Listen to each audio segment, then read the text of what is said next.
गोकुळ दूध संघावर प्रशासक आल्यामुळं दहशतमुक्त आणि दोषमुक्त मतदार यादी तयार होईल, गोकुळच्या हिताचं कामकाज होईल असा विश्वास तक्रारदार प्रकाश बेलवाडे यांनी व्यक्त केलाय। दुसरीकडे प्रशासक येण्याची चाहूल लागल्यामुळं संचालक मंडळानं घाईगडबडीत अनेक नियमबाह्य निर्णय घेतले आहेत। कंत्राटी नोकर भरती, संचालक आणि त्यांच्या नातेवाईकांकडील ठेके, मनमानी बदल्या आणि पदोन्नती यासह काही वर्क ऑर्डरच्या माध्यमातून भ्रष्टाचार आणि अनियमितता झाली आहे। ही सर्व कामं रद्द करावीत अशी मागणी बेलवाडे यांनी गोकुळच्या प्रशासक मंडळाकडे केली आहे। गोकुळ दूध संघातील गेल्या 5 वर्षातील मनमानी, भ्रष्ट आणि आर्थिक अनियमिततेविरोधात प्रकाश बेलवाडे यांनी लढा पुकारलाय। संचालकांची मुदत संपल्यानंतर सोमवारपासून गोकुळ दूध संघावर 5 सदस्यीय शासकीय प्रशासक मंडळ नियुक्त झालंय।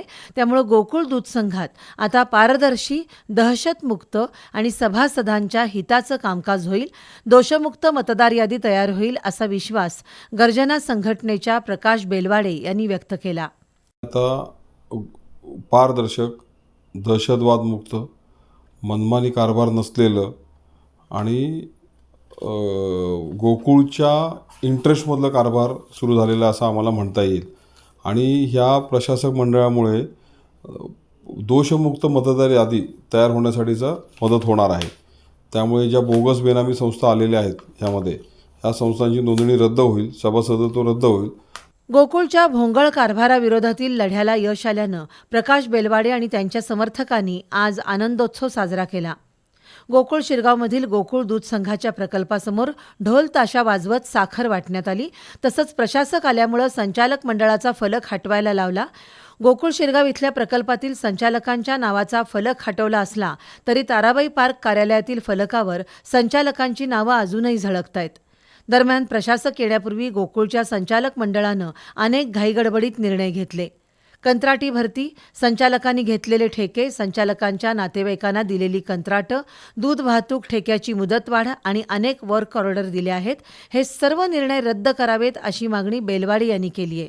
आमचं गोकुळमधल्या ह्या भ्रष्टाचार, नियमबाह्य व कामं, आर्थिक अनियमितता असेल, बदल्यामधला भ्रष्टाचार आहे, मनमानी कारभार आहे, त्याबद्दल आम्ही स्टेप बाय स्टेप ह्या नवीन प्रशासक मंडळाकडे एप्रिल 2021 पासूनच्या सहकारभारी चौकशीची मागणी आम्ही त्यांच्याकडे करतो आहोत। त्यांनी MDच्या नियुक्तीपासून झालेली अनियमिततेला जी सुरुवात झालेली आहे त्याची चौकशी करावी आणि कारवाई करावी अशी आमची मागणी आहे। आर्थिक अनियमिततेमध्ये जे काही कागदपत्रांनी लपवलेले आहेत ती कागदपत्र जाहीर करावीत। संचालकच स्वतः काही ठिकाणी वेंडर झालेले आहेत, त्याची चौकशी व्हावी, त्यांच्यावरती रिकव्हरी करण्यात यावी आर्थिक विषयातली। गेल्या 2 महिन्यामध्ये अचानकपणे काल दुपारपर्यंत सुद्धा प्रशासक मंडळ येईपर्यंत यांनी शेकडो वर्क ऑर्डर्स इश्यू केलेले आहेत। नवीन कंत्राटी भरती केलेली आहे। आता कंत्राटी भरती करताना हे लोक पैसे घेतात त्या भरतीच्या लोकांकडून आणि काही दिवसांनी त्यांना मग परमनंट करतात। तर ही त्यामुळे तो एक मोठा भ्रष्टाचार या ठिकाणी आहे। गेल्या 2-3 दिवसामध्ये अनेक जणांच्या बदल्या केलेल्या आहेत। जवळजवळ 100 जणांच्या बदल्या आणि प्रमोशन या लोकांनी केलेले आहेत। ते कोणत्या नियमाखाली केलेलं आहे? दरम्यान प्रशासक नियुक्तीविरोधात गोकुळच्या काही संचालकांनी सर्वोच्च न्यायालयात धाव घेतली आहे, तर बेलवाडे यांनी कॅव्हेट दाखल केले। या याचिकेवर बुधवारी 6 मे रोजी सर्वोच्च न्यायालयात सुनावणी होणार आहे। त्यानंतर शासनानं नियुक्त केलेल्या प्रशासक मंडळाचं भवितव्य ठरणार आहे।